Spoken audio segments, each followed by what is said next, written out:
এই দেখো বন্ধুরা, গাছে কত ফুল ফুটেছে, কি মজা লাগে দেখো। তো সকালে উঠে পড়েছি, সব বাসি কাম টাম ছেড়ে তারপরে স্নান টান করে এখন এসেছি ফুল পাড়তে। দেখেছো কত ফুল, এখানে জবাগুলো পেরে নিয়ে এলাম। এখন চলে যাব সামনের দিকে। দেখো এখানেও কত ধরনের ফুল ফুটেছে। এই একটা জবা দেখো, এই জবা ফুলটা এত ভালো লাগে।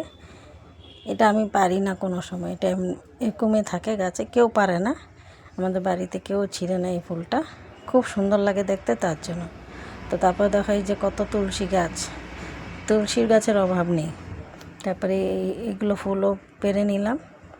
তো বাড়ির থেকে ফুল পেরে গাছের থেকে তারপরে পুজো দিতে অনেক ভালো লাগে, কি বলো বন্ধুরা। এই দেখো পেরে নিলাম, চলে গেলাম। এই যে আর একটা জবা ফুলের, এই জবা ফুলগুলো পেরে নিলাম আবার।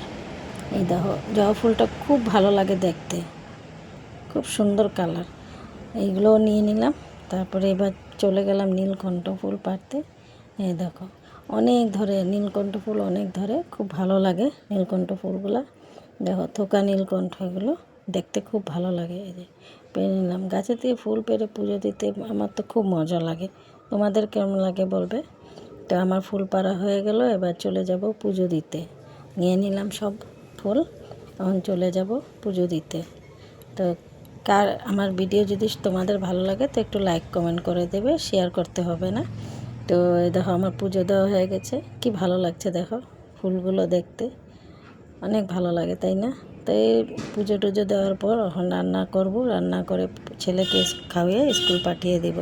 তো তোমরা সবাই ভালো থাকবে, সুস্থ থাকবে, অনেক অনেক ভালোবাসা, টাটা।